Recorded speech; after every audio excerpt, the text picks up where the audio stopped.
Bien, esto es lo que decía la presidenta del Tribunal Supremo de Justicia, Luisa Estela Morales. Está con nosotros Juan Manuel Rafali. Él es abogado, experto en Derecho Constitucional. Doctor Rafali, bienvenido, gracias por acompañarnos.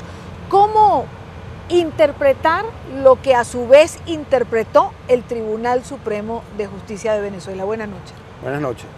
Sí, bueno, yo creo que la sentencia realmente es una especie de pirueta constitucional para tratar de justificar lo injustificable. Lo que está ocurriendo es que el presidente de la República lamentablemente no está en una condición de salud que le permita ejercer sus funciones de primer mandatario, y así se desprende de todos los boletines oficiales, sobre todo los últimos que ha dictado el propio gobierno. Ahora, ellos quieren mantener esta situación de un presidente imposibilitado de ejercer el cargo bajo la visión de que se trata de una ausencia simple del territorio nacional, es decir, como si el presidente estuviera en una cumbre o estuviera firmando un tratado bilateral, es decir, que sigue en sus funciones aunque está fuera del territorio. Y lo que ocurre es que estando dentro o fuera del territorio, lamentablemente, un presidente que tiene casi un mes en cuidados intensivos y delicados de salud no puede ejercer sus funciones, y la muestra más palmaria es que ni siquiera pudo firmar la carta que envió a la Asamblea Nacional explicando su situación y por qué no venía.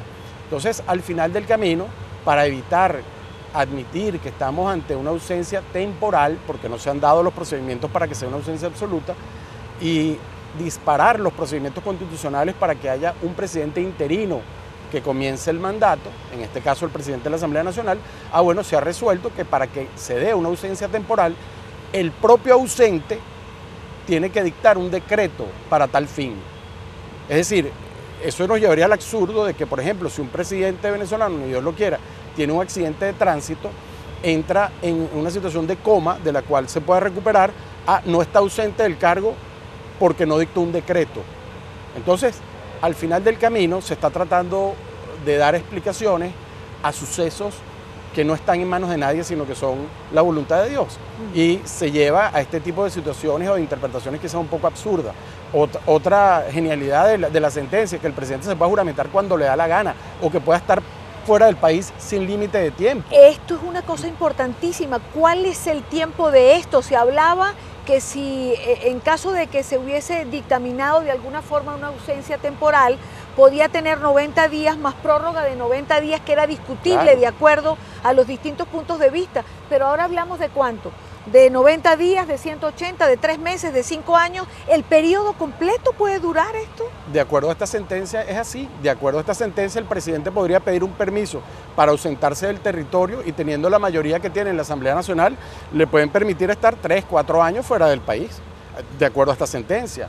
Esta es una sentencia apegada a derecho, doctor Rafali. No. ¿Es una sentencia que respeta la Constitución venezolana? Esto es un tema muy importante. Es una sentencia vinculante, pero realmente la potestad de interpretar la sentencia que tiene la Sala Constitucional no la califica para modificar la sentencia. La Sala Constitucional, con su fallo de hoy, ha introducido de manera irregular una reforma del texto constitucional, ha añadido requisitos al artículo 234 que no existen, como este decreto especial, y además ha establecido unos parámetros para la juramentación y unas calificaciones en cuanto a la juramentación que tampoco están previstas en la Constitución. Entonces, una cosa es interpretar la norma constitucional y otra cosa es modificar la Constitución para hacer un traje a la medida de una situación que en el tiempo se va haciendo cada vez más inocultable. Al hacer una sentencia como un traje a la medida, le pregunto, ¿es una sentencia política quizás? Totalmente.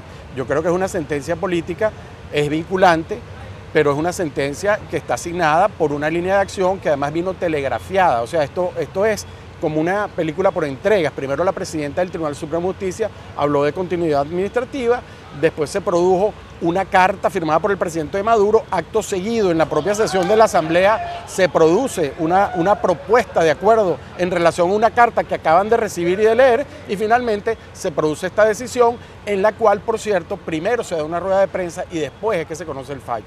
De modo que esto es una puesta en escena de una solución de acomodamiento, por decirlo así, o de preparación de ese traje a la medida constitucional para validar la permanencia en el cargo de quienes estaban en ejercicio. Yo creo que la continuidad administrativa existe, pero existe porque no puede quedar acéfala la administración pública en sus rangos medios y bajos, pero los altos funcionarios del Poder Ejecutivo tienen que ser nombrados por el presidente en ejercicio y además ese nombramiento debe aparecer en la Gaceta Oficial.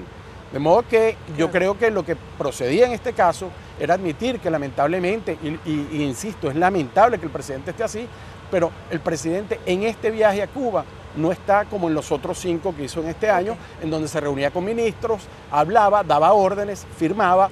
No, en este momento, lamentablemente, el presidente está en una condición muy distinta que no le permite ejercer el cargo. Quiero agradecer a Juan Manuel Rafali, abogado experto en Derecho Constitucional. Gracias por estar con nosotros. Gracias.